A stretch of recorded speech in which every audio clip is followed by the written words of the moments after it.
ইংরেজি গ্রামার শেখার চ্যানেল এডুওয়েব পিডিতে সকলকে স্বাগতম। ইংরাজি গ্রামারের প্রত্যেকটা পার্ট খুব সহজভাবে শেখানোর জন্য এডুওয়েব চ্যানেল বদ্ধপরিকর। ইংরাজি গ্রামার শেখানোর সাথে সাথে নবম দশম শ্রেণীর জন্য খুব সুপরিচিত কোশ্চেন ব্যাংক থেকে গ্রামার পার্টগুলোকে সমাধান করে দেওয়া হচ্ছে, আর সেগুলোকে খুব ভালোভাবে বুঝিয়ে দেওয়া হচ্ছে এই চ্যানেলের ভিডিওর মাধ্যমে। ছাত্রছাত্রীরা ছাড়াও ইংরাজি গ্রামার শিখতে ইচ্ছুক যে কোনো সরকারি চাকরি প্রার্থীরাও এই গ্রামার শেখার চ্যানেলটা থেকে অনেক উপকৃত হতে পারে। শুধু শেখার আগ্রহ নিয়ে ভিডিওগুলো দেখতে হবে আর শুনতে হবে। আমি খুব জোর দিয়ে বলতে পারি যে ভিডিওগুলো দেখতে দেখতে বা শুনতে শুনতে মনে হবে যে সত্যি আগে এত সহজভাবে ইংরাজি গ্রামার কোথাও শিখিনি। তো চলে আসি আজকের বিষয় কমপ্লেক্স সেন্টেন্স। আমরা আজকে কমপ্লেক্স সেন্টেন্সের ওপরে শিখব। তার আগে তাদের উদ্দেশ্য বলি যারা এই চ্যানেলটাকে এখনও সাবস্ক্রাইব করেননি, তাদেরকে বলি সরাসরি ইউটিউব চ্যানেলে গিয়ে এডুওয়েব পিডি চ্যানেলটা সার্চ করে সাবস্ক্রাইব করবেন। অন্যথায় অন্যান্য জায়গা থেকে সাবস্ক্রাইব করলে সাইন ইন করতে হয়, কিন্তু এখানে এই সরাসরি ইউটিউব চ্যানেল থেকে সাবস্ক্রাইব করা সহজ এবং লাইক কমেন্ট করাও সহজ। তো let us start today's video on complex sentence. Complex sentence, জটিল বাক্য, a sentence that contains one principal clause and one or more subordinate clause or clauses is called a complex sentence. একটা principal clause ও এক বা একাধিক subordinate clause যুক্ত বাক্য হলো জটিল বাক্য। তো সেন্টেন্স দিয়ে উদাহরণ দিই, I know the boy who is your brother. এই আই নো দ্য বয় এটা একটা ক্লজ, এটাকে প্রিন্সিপাল ক্লজ বলা হয়। আর হু ইজ ইয়োর ব্রাদার এটা সাবঅর্ডিনেট ক্লজ। কীভাবে হয় না, সাবঅর্ডিনেট ক্লজগুলো সাধারণত who, which, whose, whom, what, that এই ধরনের রিলেটিভ প্রোনাউন দিয়ে শুরু হয়, অথবা as, if, though, until, still এই ধরনের রিলেটিভ অ্যাডভার্ব দিয়েও শুরু হয়। তো দেখছি যে এই ধরনের এই বাক্যাংশের মধ্যে রিলেটিভ প্রোনাউন হু আছে, তাহলে এই অংশটা হু ইজ ইয়োর ব্রাদার এটা হলো subordinate clause. I know the boy একটা প্রিন্সিপাল ক্লজ।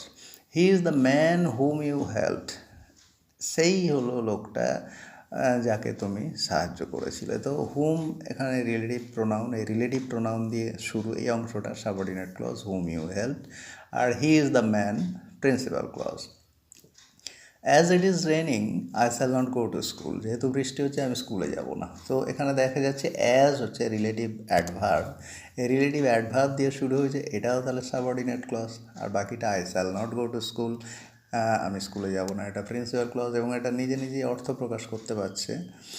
আই নো আমি জানি that she is a singer, যে সে একজন সিঙ্গার গায়িকা। তো এখানে আই নো প্রিন্সিপাল ক্লজ, আমি জানি এটা নিজেই অর্থ প্রকাশ করতে পারে সম্পূর্ণ। আর that she is a singer, যে সে একজন গায়িকা, এটাই দ্যাট রিলেটিভ প্রোনাউন দিয়ে শুরু হয়েছে, এই অংশটা সাবঅর্ডিনেট ক্লজ। আবার এর অর্থ সম্পূর্ণ এ প্রকাশ করতে পারে না, নির্ভরশীল, তার নির্ভরশীল বাক্যাংশ। The boy who stood first in his class is a good sportsman too. এখানে দেখা যাচ্ছে যে প্রিন্সিপাল ক্লজটা ছেড়ে আছে, the boy is a good sportsman too, ছেলেটা হলো ভালো স্পোর্টসম্যানও। তো এইটা the boy is a good sportsman too এইটা হলো প্রিন্সিপাল ক্লজ। আর who stood first in his class, এই হু রিলেটিভ প্রোনাউন দিয়ে শুরু হয়েছে, who stood first in his class, যে ক্লাসে প্রথম হয়েছিল, এইটা হলো সাবঅর্ডিনেট ক্লজ। খেয়াল রাখতে হবে যে প্রত্যেকটা ক্লজে কিন্তু ফাইনাইট ভাব থাকবে। দ্য বয়টা শুধু একটা ক্লজ হবে না, কারণ এর ফাইনাইট ভাব নেই, ফাইনাইট ভাব খুঁজে দেখতে হবে। তাহলে the boy is a good sportsman too, ইজটা হলো এইটার ফাইনাইট ভাব, এই অংশটা, তাহলে এইটা হলো the boy is a good sportsman too হলো প্রিন্সিপাল ক্লজ। আর who stood first in his class, এই হু স্টুড হলো এই পার্টটার ভার্ব, ফাইনাইট ভার্ব। তো এর ফাইনাইট ভার্বে তাহলে এটা একটা clause, who stood first in his class. এইভাবে আমরা প্রিন্সিপাল ক্লজ আর সাবঅর্ডিনেট ক্লজ বুঝতে পারবো আলাদা করে কোনটা। ঠিক আছে, নেক্সট পেজে যাচ্ছি। তো আমরা এতক্ষণ দেখছি যে ক্লজ বলছি, যে ক্লজটা কি একটু জেনে নেব। ক্লজ হলো বাক্যের অংশ। ফাইনাইট ভার্বযুক্ত কয়েকটা শব্দ নিয়ে একটা ক্লজ বা বাক্যাংশ হয়, বাক্যের অংশ হয়, যাদের একটা অর্থ থাকবে। তাহলে ক্লজ মানে বাক্যের অংশ, তার মধ্যে একটা ফাইনাইট ভার্ব থাকবে। ফাইনাইট ভার্ব না থাকলে সেটা ক্লজ হবে না, সেটা ফ্রেজ হয়ে যায়। তো ফাইনাইট ভার্বযুক্ত কয়েকটা শব্দ নিয়ে একটা ক্লজ বা বাক্যাংশ হয়, যাদের একটা অর্থ থাকবে। প্রিন্সিপাল আর সাবঅর্ডিনেট সমস্ত ক্লজেই ফাইনাইট ভার্ব থাকতে হবে। ক্লজ একটা কমপ্লেক্স সেন্টেন্সের মধ্যে কমসে কম দুটো ক্লজ থাকে, একটা প্রিন্সিপাল ক্লজ, একটা সাবঅর্ডিনেট ক্লজ।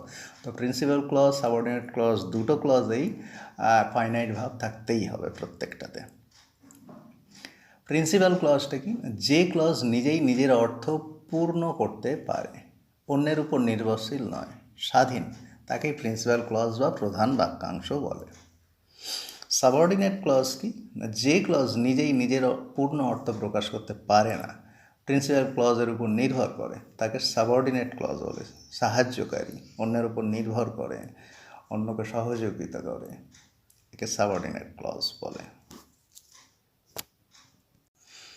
সাবঅর্ডিনেট ক্লজগুলো সাধারণত রিলেটিভ প্রোনাউন, যেমন who, which, that, whose, whom, what প্রভৃতি, এবং রিলেটিভ অ্যাডভার্ব ও অন্যান্য অ্যাডভার্ব, যেমন as, since, so, after, till, until, though, although, because, before, where, when, so that, so dot dot that, such, that, so as, such as, then, if, unless, in case, whether, on condition, provided that, supposing that, এই ধরনের সমস্ত adverb দিয়েও এই subordinate ক্লজগুলো শুরু হয়।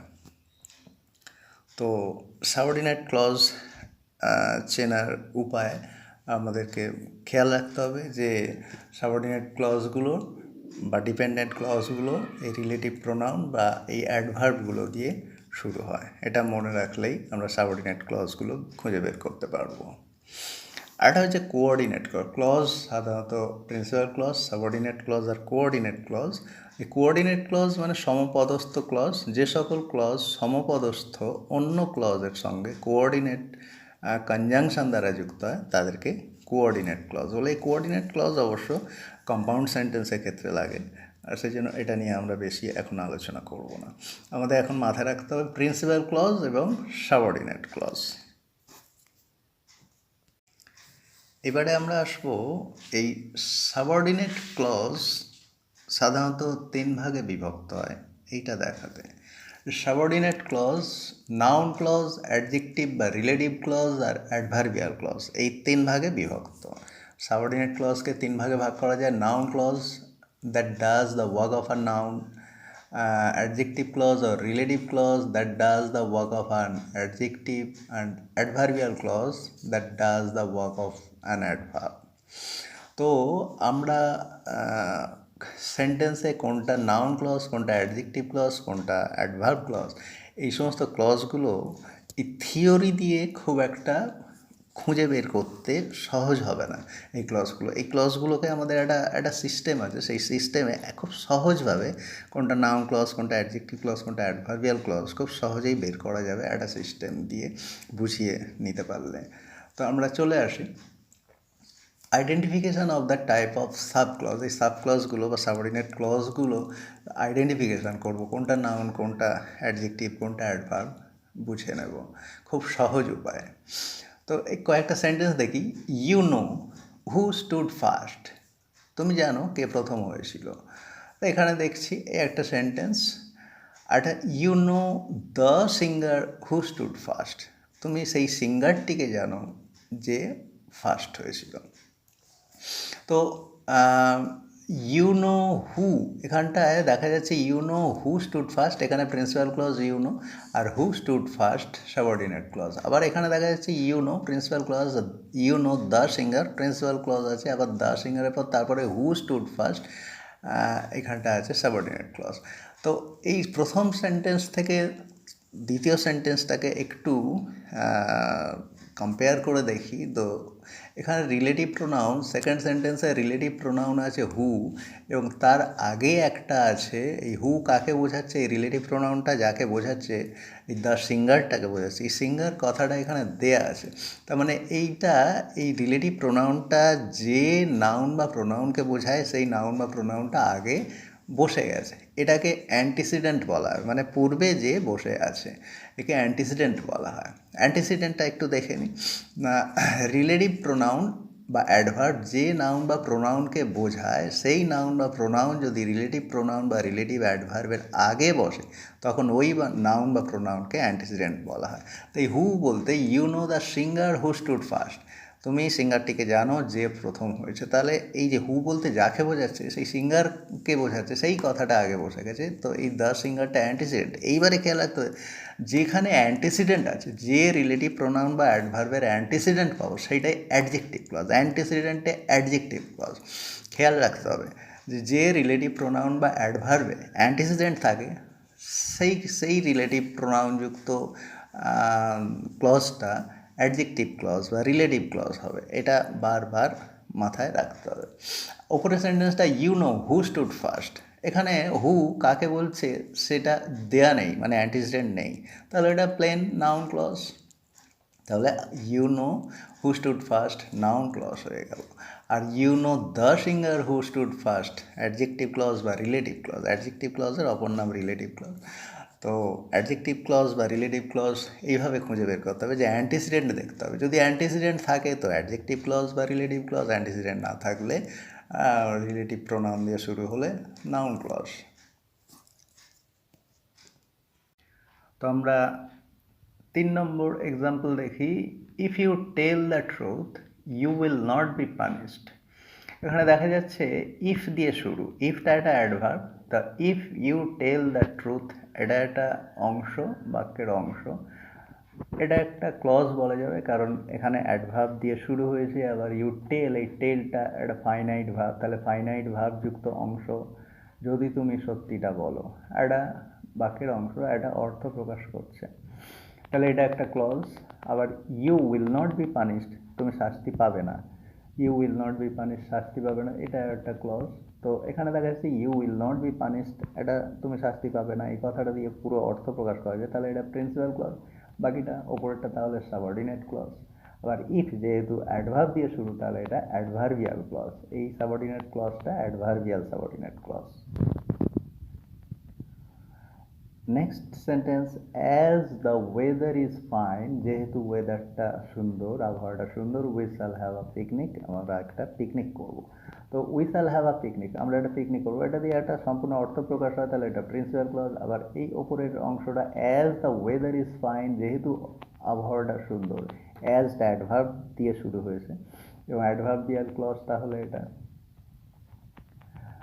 This is the place where he was born this is the place where he was born এখানে দেখা যাচ্ছে this is the place where এই যে ওয়্যার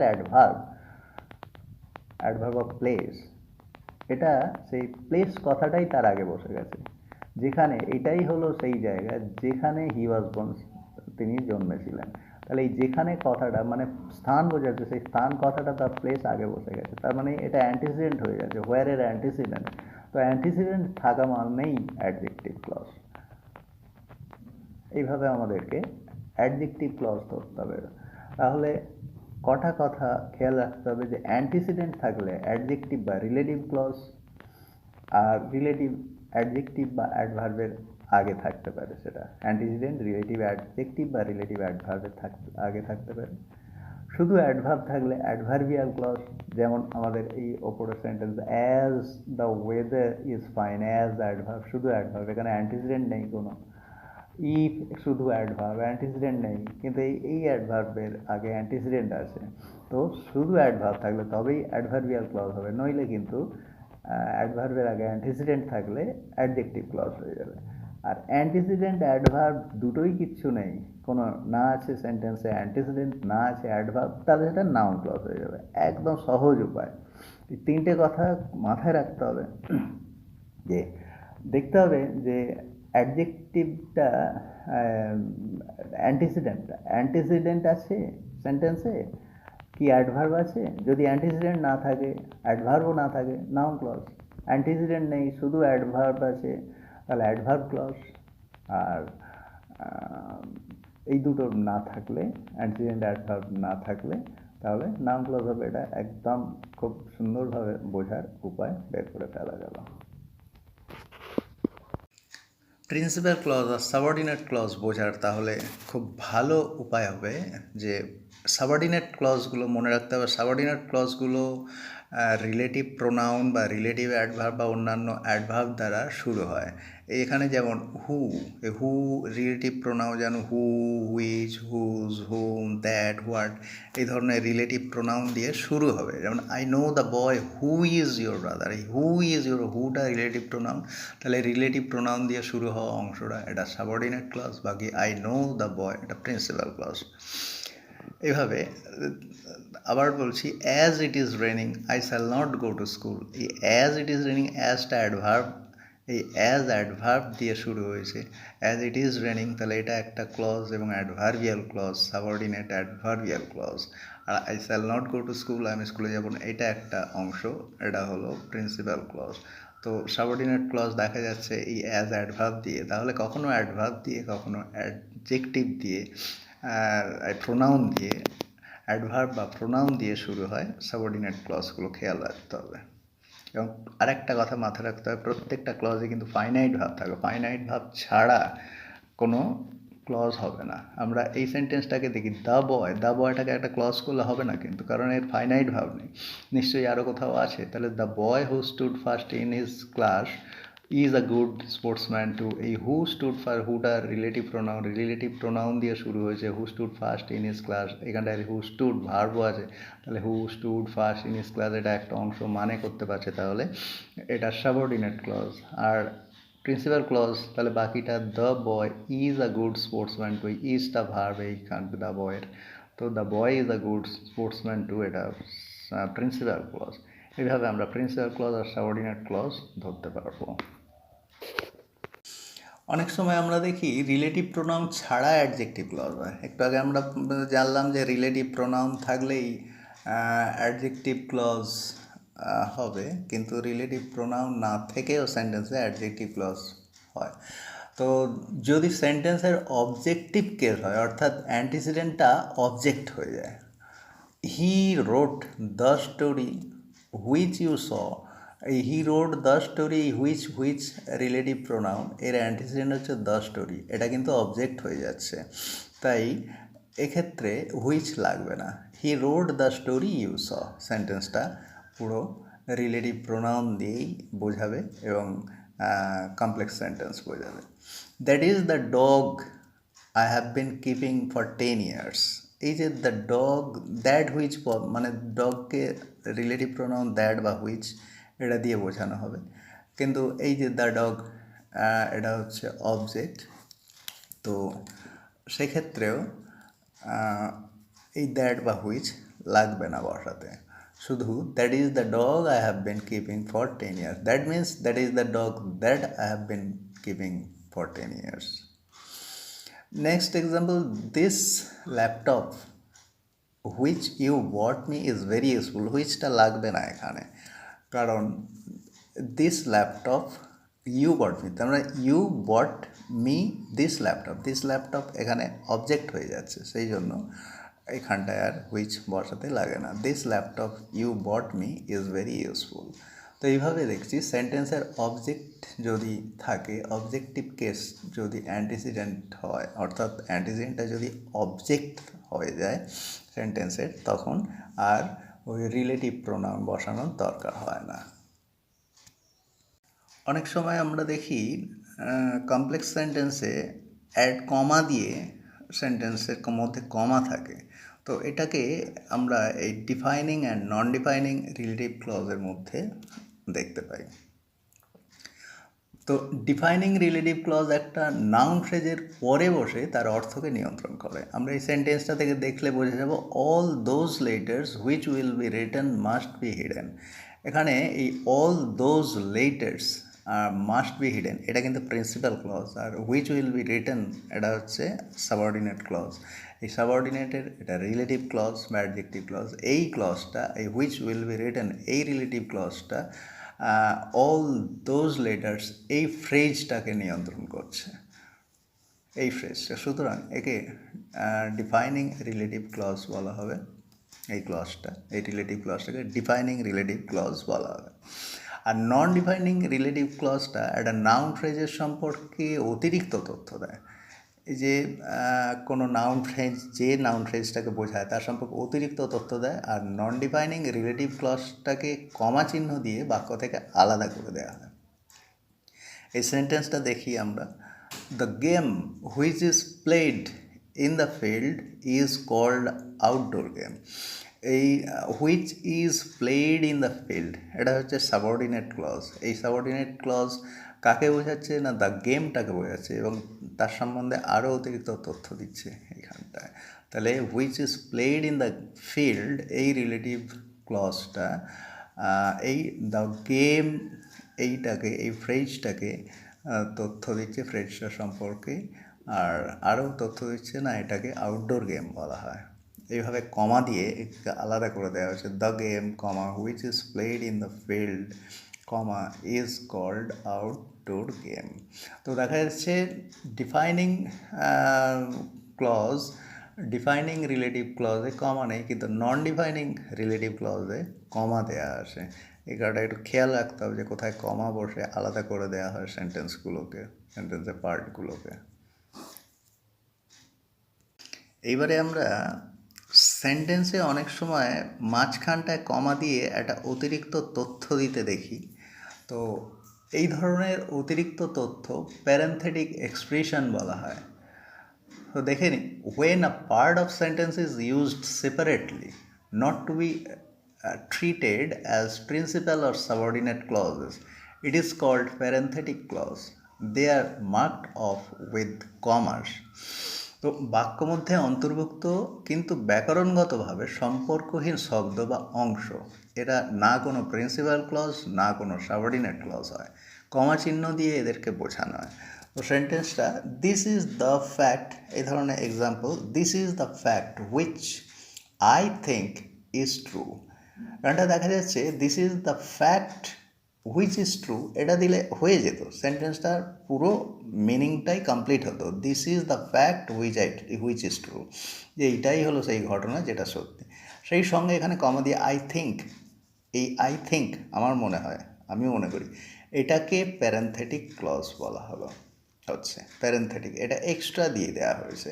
তো এ না কোনো প্রিন্সিপাল ক্লজের আন্ডারে বা নিজে কোনো প্রিন্সিপাল ক্লজও নয় আর সাবঅর্ডিনেট ক্লজও নয়, কমা দিয়ে একে আলাদা করে দেওয়া হয়েছে। এইটাকে বলা হচ্ছে প্যারেন্থেটিক ক্লজ বা প্যারেন্থেটিক এক্সপ্রেশন। নেক্সট সেন্টেন্সে দেখি, he was present there, he was present there I believe when it was going on. তো আমি বিশ্বাস করি বা আমার মনে হয় যখন এটা ঘটছিল সে এখানে ছিল, সেখানে ছিল। He was present there when it was going on এটা দিলে সেন্টেন্স কমপ্লিট হয়ে যেত। তবু এক্সট্রা এই কথাটা আই বিলিভ কথাটা এখানে জুড়ে দেওয়া হলো। এর জন্য এদের মানের কোনো হেরফের হচ্ছে না। এ না প্রিন্সিপাল ক্লজ না সাবঅর্ডিনেট ক্লজের অংশ, বা এর নিজে প্রিন্সিপাল ক্লজ না বা সাবঅর্ডিনেট ক্লজও নয়। তো এ আলাদা থাকছে, কমা দিয়ে আলাদা করে দেওয়া হয়েছে। তো এটাকেই বলা হচ্ছে প্যারেন্থেটিক ক্লজ বা প্যারেন্থেটিক এক্সপ্রেশন। এই ধরনের সেন্টেন্সগুলো শুনতে খুব ভালো লাগে। তো এই গেল আজকে আমাদের কমপ্লেক্স সেন্টেন্স কি, কাকে বলে, কিভাবে হয়, সেই সমস্ত বিষয়গুলো। তো আশা করা যাচ্ছে কমপ্লেক্স সেন্টেন্স সম্পর্কে ডিটেল এই ভিডিওটা থেকে বোঝা যাবে।